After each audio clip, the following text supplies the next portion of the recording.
So right now, we would like to provide you with an overview of the 2021 audited financial statements, and we're going to ask two speakers to come and join us. First, our Deputy Executive Director and head of our financial team, Mr. Tawfiq Islam, and he will introduce Devon Sweet to provide that overview. So Tawfiq, the podium's all yours. Thank you.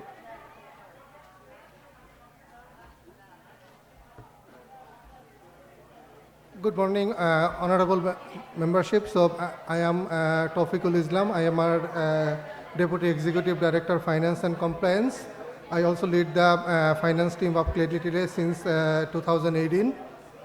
I just would like to provide you some information about our 2021-22 financial statement.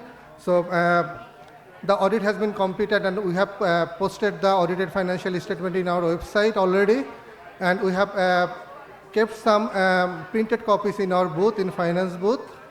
Also, in our annual report, so there is a comparative part of the financial statement.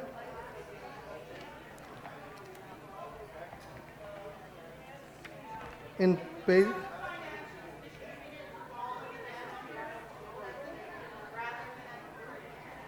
yes, financial statement, our auditor gonna present in details. Hard copy, yes, it is in the booth. It's hard to follow an audited financial statement when it's online. You just bring the copy here. Yeah. So the comparative annual financial statement has been reported in annual report as well at page 10. So I would like to invite Devon Sweet for presenting the audited financial statement for 2021-22. Thank you.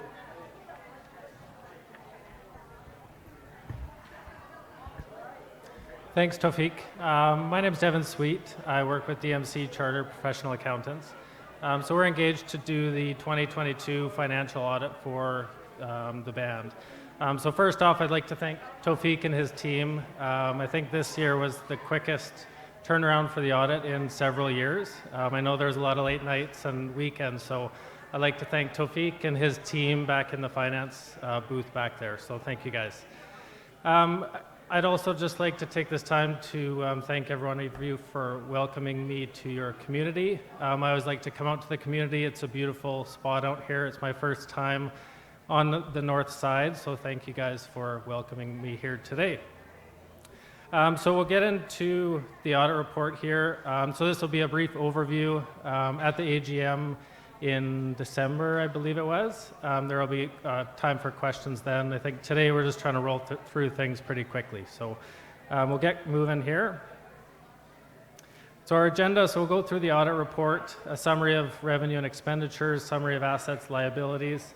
So all of this is on the website. It's posted on the website right now, and as Tawfiq mentioned, there's copies of the statements in the finance booth at the back. And then we'll have a look at some Indigenous Services Canada ratios, and then a 7-year trend analysis. So to start off, so our audit report. So basically, this is kind of the most important part of the financial statements. It basically tells you whether or not you can rely on the numbers that you're about to look at.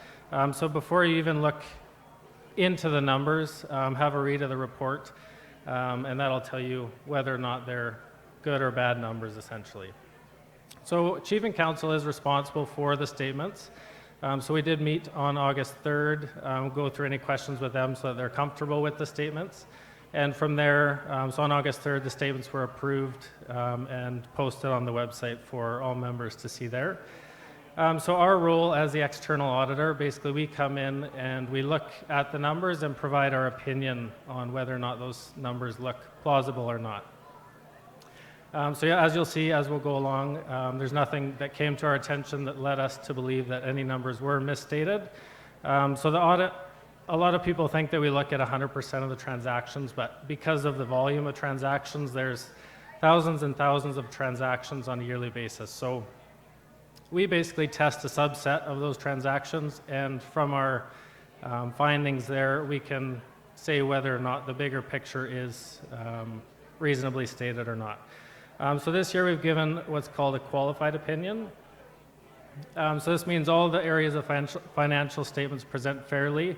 However, all of the investments that Claytley holds are reported on a compilation basis. So Claytley, we do an audit, which is a little bit more in depth, and then the other entities are on a compilation basis. So in our meeting on August 3rd with Chief and Counsel, they requested that all of these entities also undergo an audit, as they're upheld to the same standard as Claytley Tanay. Shortly after that, an agreement was signed with the board of directors of these companies. So effective from the date of signing, so March 31st, 2022, and years forward, these entities will also have audits completed so that everything's completed on the same basis.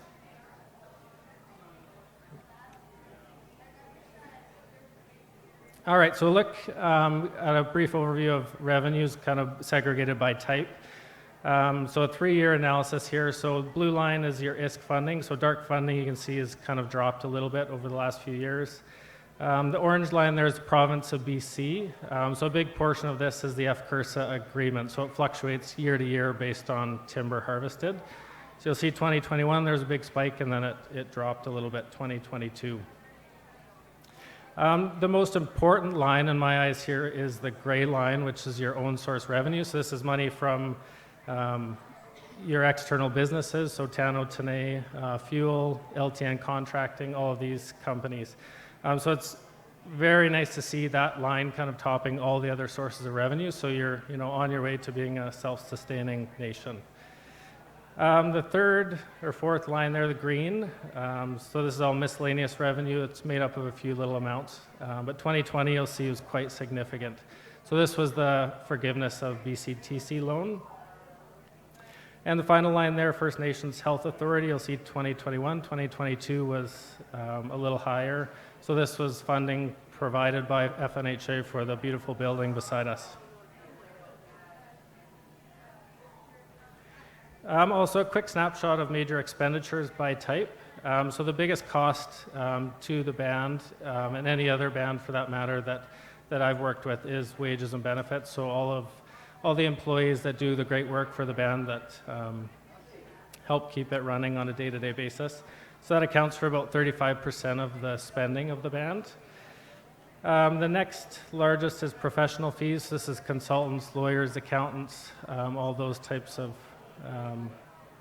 businesses. Repairs and maintenance account for about 10%. So this is your buildings, equipment, vehicles, anything that requires repair or degrades over a period of time. Special events is about 8%, so Christmas, I believe there are some payments that went out for COVID support.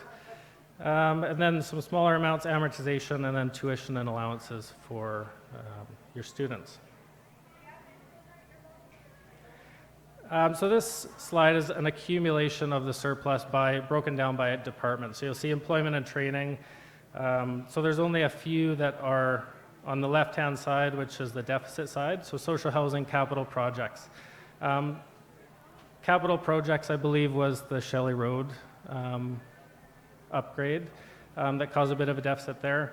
But again, on this slide, what I mainly want to highlight is the ones that are far to the right. So your investment in your businesses and economic development. So these departments are really doing a great job in bringing in monies for the band.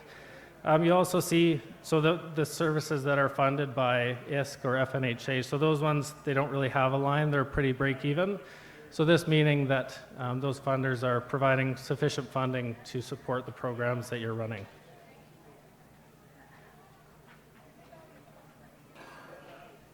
So this is a snapshot of the financial statements. Again, they're available online, so this is kind of a condensed version of them. So cash, which is cash in the bank at the end of the year, about 12.5 million.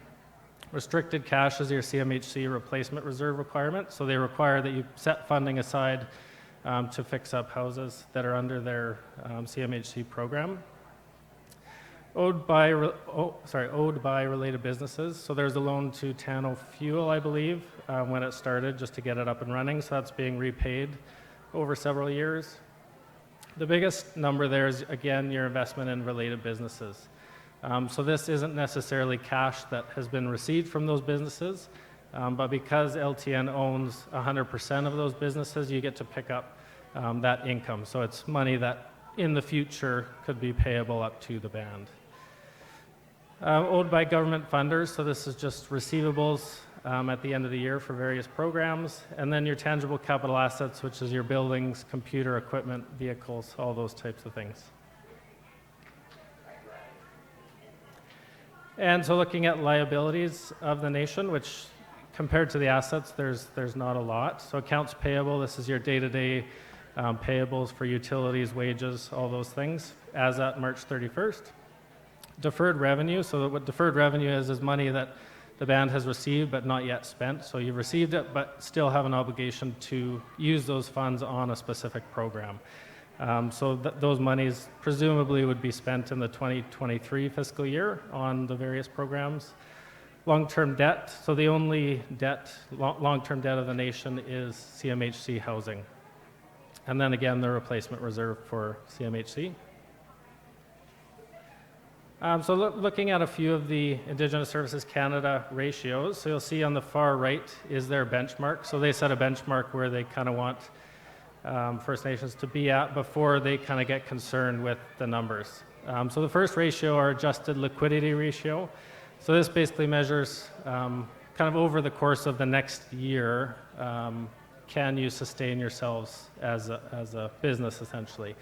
So you'll see 2020, 2021, 2022, they're all extremely high, so you want to be over that benchmark. So 2022, you're over 3 times what the Indigenous Services Canada wants to see. So great job there. The sustainability ratio, it's a little bit more long-term, so the previous ratio is just for current year. Sustainability is kind of looking more into the future. So with your long-term assets, your long-term liabilities, can the nation continue to sustain itself? So you'll see a similar trend. Again, the benchmark for this one for ISK is a little bit lower at 0.5, and you guys are at 3, so 6 times what the Indigenous Services Canada recommends. So another great ratio. On our end, nothing, we calculate a few other ratios, but nothing of concern there. And so we'll look at a quick 7-year trend analysis. So the blue line is revenue over the last 7 years. So 2016, you can see it was about 7 million. And it really 2019, 2020, it spiked close to 20 million and now at about 17 million. So significant growth over the last 7 years. And the orange line is the expenditures of the First Nation. So you'll see the line for 2016, 17, 18 pretty closely follows the revenue that was brought in. 2019, you can see the 2 lines kind of start to diverge, which meaning that the nation's really beginning to prosper and bringing in more money than they're having to expend. And the final slide here, so similar to the last one, but looking at assets and liabilities of the nation. So there's 2 lines for assets. So the blue and orange line. So blue line is basically your financial assets. So this is cash, accounts receivable, anything that you could convert to cash fairly quickly. And then the orange line is your tangible assets, so buildings, all that type of thing. So you can see again, both lines are moving upwards in the right direction. So 2016 started at about 12 million in assets, and to date, just about at 40 million in financial assets.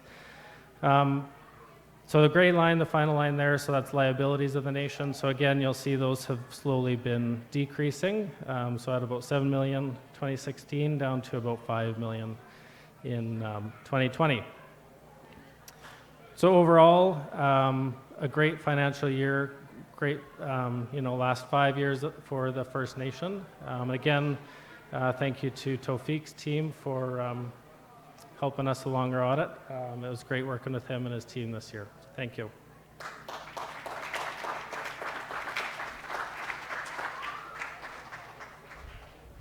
Thank you so much, Devon. So I would like to take a little opportunity, just a minute or two, to tell you the success of the finance department of Cledley.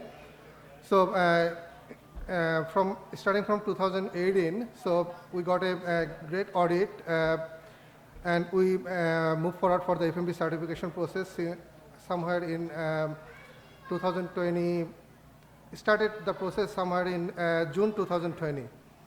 And then after completing our Chief and Council approved the policy of Cledley, all policies like HR policy, information technology policy, governance policy, and human resource finance policy. So we approached the audit in March 2021. And then just to let you know that there are around 630 First Nation across Canada, and we are the 46th band in Canada that we got one of the highest score when we got the certification.